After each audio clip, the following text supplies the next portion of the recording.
Hello and welcome to the agenda. I am Ajay Kaul. Today we will discuss the India-Bangladesh relationship in view of the summit talks between Prime Minister Modi and Sheikh Hasina.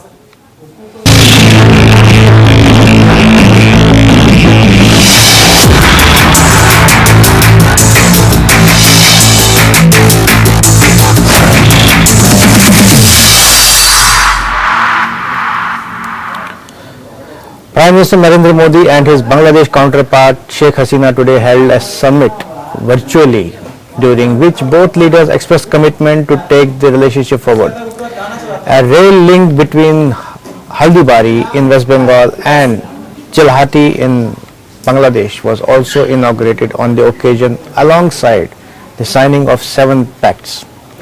But is the relationship between the two neighbors all that goody-goody? We will analyze the status of the relationship in the agenda today. We have with us retired diplomat Ambassador Ashok Sajanhar. From Bangladesh, we are joined by A.K. Faizul Haq, leader of ruling Awami League party and member of its International Affairs Committee. But before we begin our conversation, let's have a look at this small report. Prime Minister Narendra Modi today said Bangladesh is a significant pillar of India's neighborhood policy as he held talks with his Bangladesh counterpart Sheikh Hasina. Modi told Hasina that his government has always remained committed to strengthening ties with Bangladesh ever since it came to power. He said this year was challenging due to the coronavirus pandemic, but there was good cooperation between India and Bangladesh in this tough time. After the talks, the two sides signed 7 pacts and a rail link between Haldibarri in West Bengal and Chilhati in Bangladesh was inaugurated as part of enhancing connectivity between the two countries. However, at the virtual meeting, Hasina highlighted the need for early signing of interim agreement for sharing of the Teesta river water as agreed upon by both the governments in 2011. Modi reiterated India's sincere commitment and continued efforts of the Government of India in that regard, according to a joint statement issued after the talks. The agreement has been pending due to stiff opposition by West Bengal Chief Minister Mamata Banerjee, who feels that the pact would hurt the interest of her state.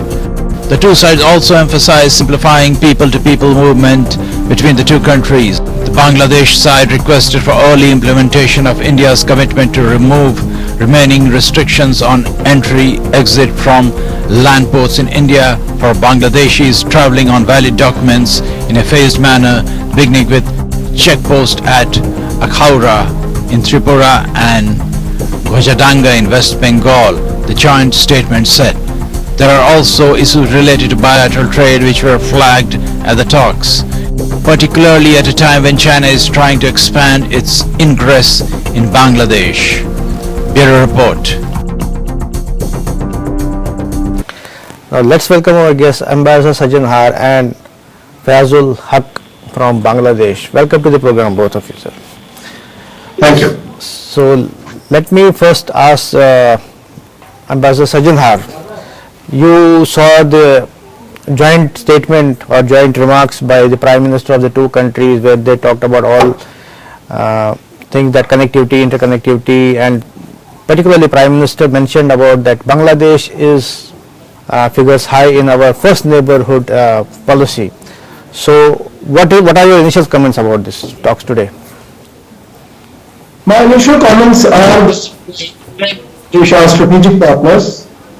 They are very significant partners, and their relations have been expanding at a very rapid pace.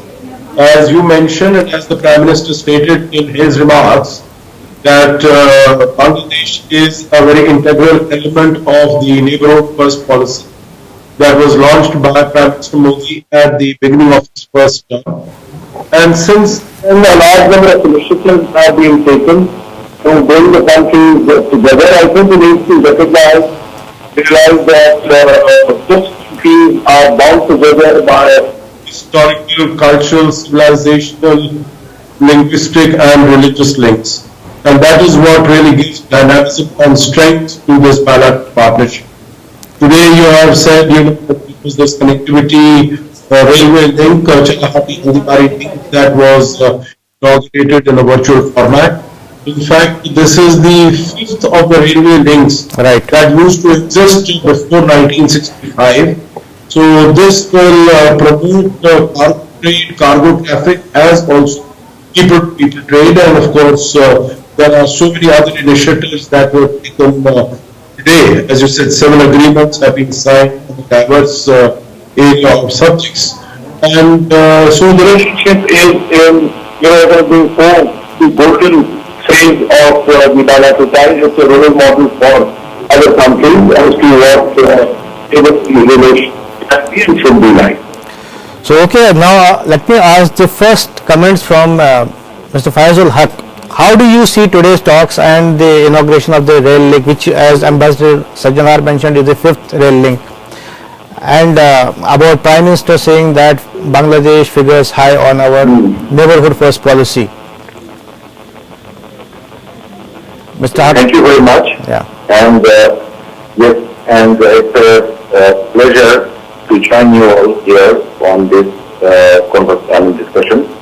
I would like to thank both the Prime Ministers for trying to take the current state of relations to some further level. And these are very significant initiatives, I would say. But I would also like to mention that the people here in Bangladesh, as you know, at the moment are celebrating the National Victory Day. So at this time, when Odiji, the Indian Prime Minister, joined our Prime Minister in such an event that undertakes some of the very pragmatic decisions in taking further the relationship between the two countries. So it's a very welcome move by all measures. And as you already know, that they have agreed upon some of the important and pending issues to resolve. That is also a very significant, Right. progress in taking further the present state of relations. So they have signed a few agreements today, which will only take the relations further ahead and in the positive direction, hopefully. Okay, Ambassador Sajjanar, I come back to you. So we talked about commitment by India to enhance relationship with Bangladesh, but there are certain issues which, when it comes to implementation of various decisions which have been, like if we talk about Tista River water sharing pact, which has been in doldrums for years, and also Bangladesh Prime Minister today raised issue about easier movement of people across the borders, which according to them is restricted right now. So these are some areas of irritants in the relationship. How do you see that? Let us face it first of all, Whenever there are neighbors, there are bound to be some problems or the other. Even the best of neighbors, you will have some issues or the other. So I think if you want an issue-free relationship, then I think countries can have that with countries that are thousands of kilometers away, because neighbors always, borders always result in some sort of a problem or the other. But what you have mentioned, I will not call them in that sense big problems or issues. Yes, you are right. We solved the Ganges issue that had been pending for a long time, and in 1996 we got the Ganges Treaty, and after that it has been working well. Both the sides are happy, both the sides are satisfied with this. As far as Tista is concerned, the problem, the difficulty is of the state of West Bengal and the leadership of West Bengal, because it is led by a party that is not in democracies. This does happen that it is not in the best of relations with the central government. Still, I think Prime Minister Modi has been trying, and Begum Sheikh Hasina has also been trying to sort out this issue.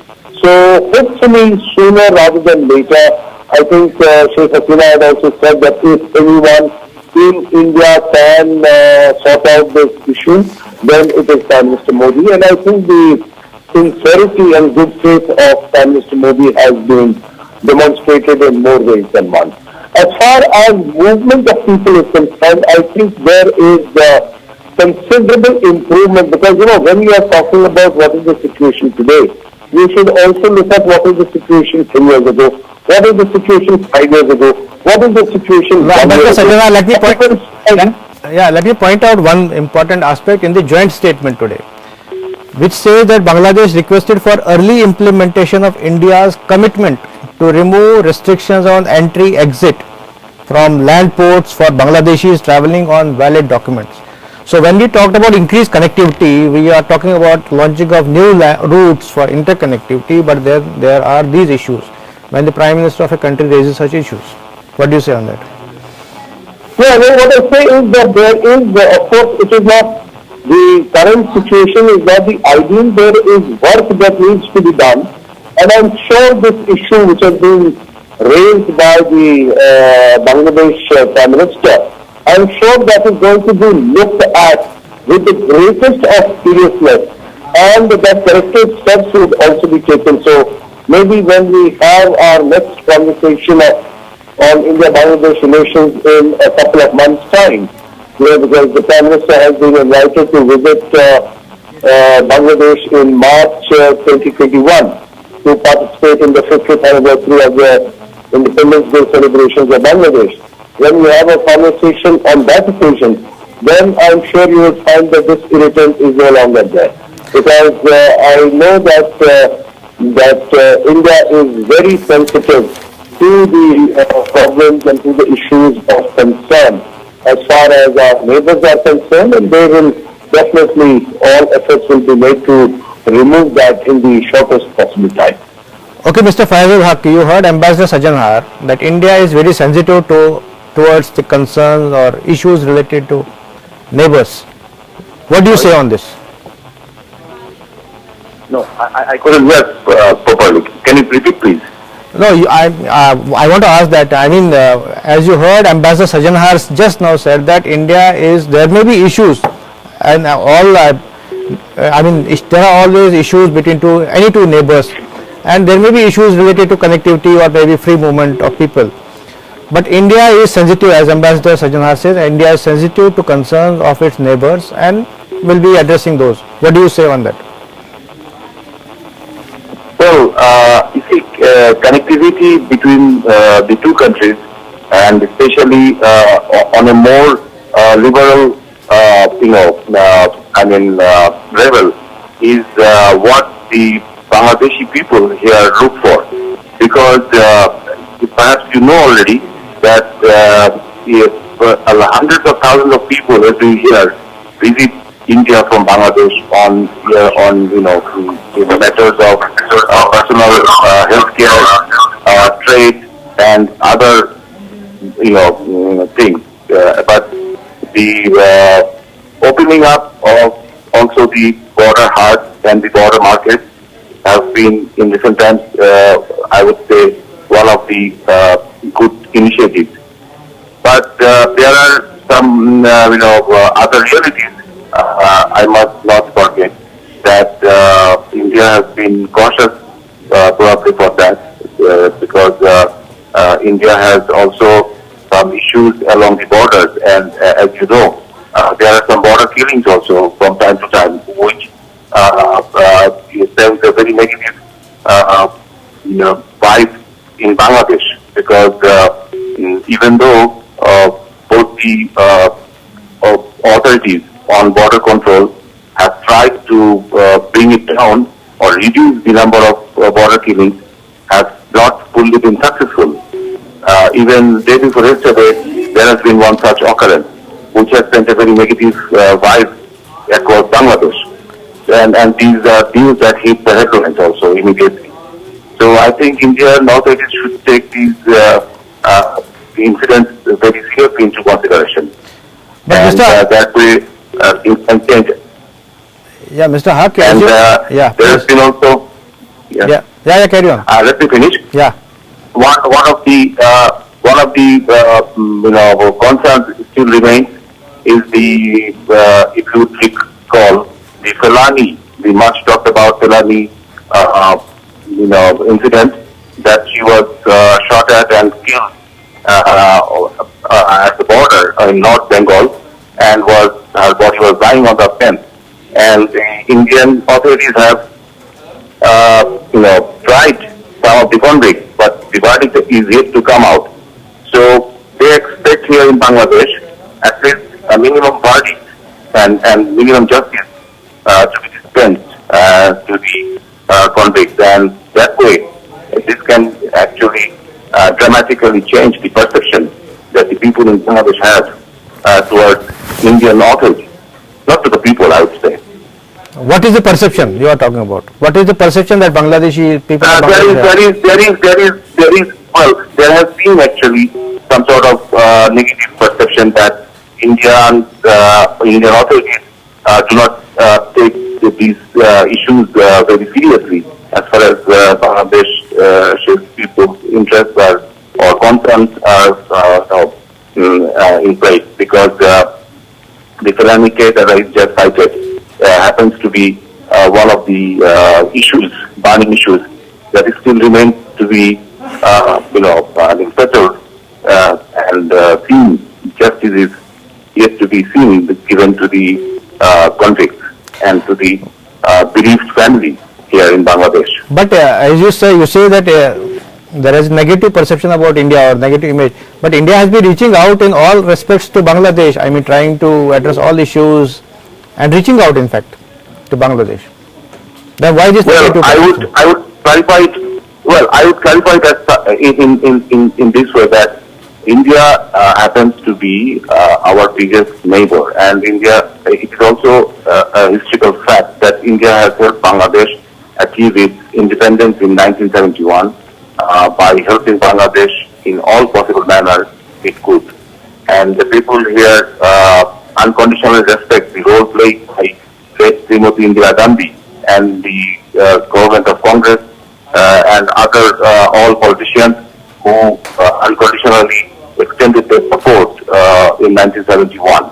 But having said that, I would also like to mention that soon after independence, there have been some anti-Indian, political theories and negative vibes that somehow, build up in Bangladesh, and it could be a very natural phenomena. But at the same time, Indian politicians and especially the bureaucrats should have been, in my opinion, more careful in dealing with the issues and issues of concern in Bangladesh, especially in terms of bilateral relations. There is a huge trade gap, and it has been there for quite a long time, and not much has been done to address this. That's one of the issues. And Ambassador Sajanhar has served in Bangladesh, so I think he is the best person to answer that question. Why is the trust gap there, Ambassador Sajanhar? The trust gap is usually as a small country, big country syndrome. There is a feeling in some countries that the bigger country Is not paying enough attention, has other interests, or it is impinging upon the sovereignty of the smaller country, and so there are such issues, and so I think it is the responsibility of all the countries, particularly the big countries, to raise the concerns here.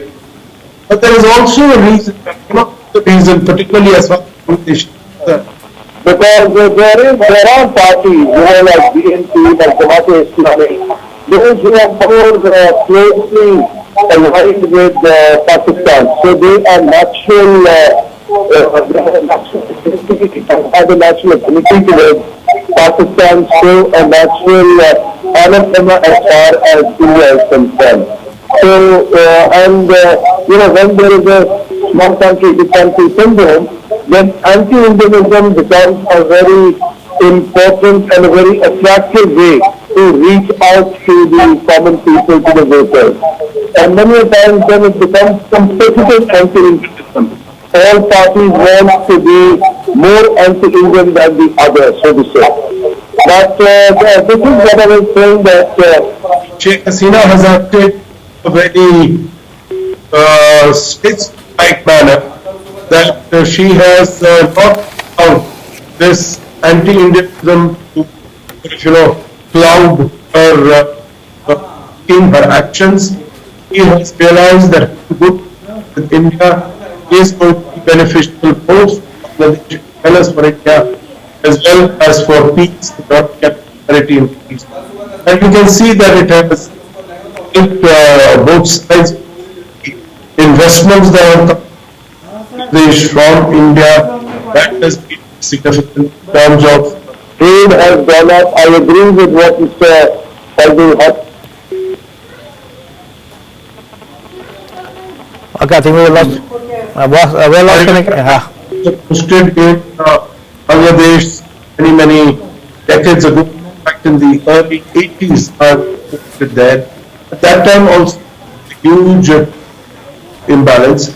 But there also, all my friends, was the Mr. Rashid Khan or the others, that basically Bangladesh has to start produce goods which are in demand. Otherwise, it produces like textiles and others in which, rather than there is competition. And Bangladesh, Europe, USA, etc. But Ambassador Sajjandar, I think Bangladesh has a feeling that India's rules are too tough for allowing them more exports to India. Is that right? Really true, because if you look at it, we are talking about $550 to $6 billion of goods from Bangladesh, and it is not as rules are more stringent for Bangladesh and less stringent for the others. Yes, I think there are some ways in which, what is called trade facilitation, that is what you... And then there are non-tariff barriers also, I think, that's happening. We have given, Mr. Agarwal, we have given quota-free, duty-free access to Bangladesh, to goods from Bangladesh, to Pakistan, under the SAFTA agreement. That is what I mentioned. And as a result of that, the exports from Bangladesh have gone above $1 billion, which is a very good thing. But I agree that we need to do more, and what we can possibly do is have more investments in Bangladesh. If we have more investments in Bangladesh, there are going to be more jobs also, more employment also, more infrastructure also will be created. And that will also result in producing goods for the Indian market, and the trade deficit will also go down. So I think this is the way to go forward. And I know that a large number of Indian companies, whether it is Tata or Birla, Ambani, Reliance, they are all coming to Bangladesh to establish their enterprises there. Okay, Mr. Haq, as we talk about concerns of Bangladesh, at the same time we have concerns in India also regarding, as Ambassador Sajjandar pointed out, about Pakistan's roles after, and ISI role maybe in fueling or fanning anti-India sentiments. And now recently we see China's expanding role in, Bangladesh flirting with China more and more. So these are also concerns in India. How do you answer that? Well, you see, Bangladesh has been making very rapid economic and other developmental progress over the last couple of years, especially, to be precise, during the last 1 decade. Soon after Awami League staged a comeback in state power since 2009. So, as you look at the trend of development, we needed, Bangladesh desperately needed overseas financial assistance and also, strategic development partners. And as a result, Bangladesh had to turn to some powerful countries, especially for exchange of technological help and developmental issues. And China being the largest Mr. Haq, we are running out of time, but I want to ask you a supplementary. You are talking about technological help from China, but I am specifically referring to, $1 billion of loan amount which China offered to Bangladesh, and also, recently we saw a railway bridge being constructed by China. These are not technological issues, I guess. Yes, I was going to come to that. You see, Bangladesh it was in desperate need of overseas financial assistance also in taking further its current developmental projects and game plans. And as such, it turned to India as a strategic partner. But Bangladesh has repeatedly assured India that China and Bangladesh relations would only remain to be strategic developmental partner and nothing beyond that. And India has shown its concern when Bangladesh purchased submarines and some other ammunition from China. But recently, Chinese government offered Bangladesh about $1 billion for managing the Tista water issue. Right. And on the other hand, it has not been welcomed by India. So India must come up with an alternative suggestion or alternative proposal that it should mitigate the current issue of the Tista water. Okay. Because Okay. India central government has been trying to resolve the issue, but because of the West Bengal government non-cooperation and internal issues, So it has not been resolved. we are hoping that Tista So this issue will remains be, also as one of the irritants in Bangladesh. okay, we have to close. As far as India-Bangladesh relations is concerned. We have to close, and we hope that the Tista issue particularly will be resolved soon, and I get your point that Bangladesh wants to reach out to India. But thank you both of you for participating in the debate today. Thank you. This is all in the agenda today. Thanks for watching. I'll be back with another important topic tomorrow. Till then, goodbye.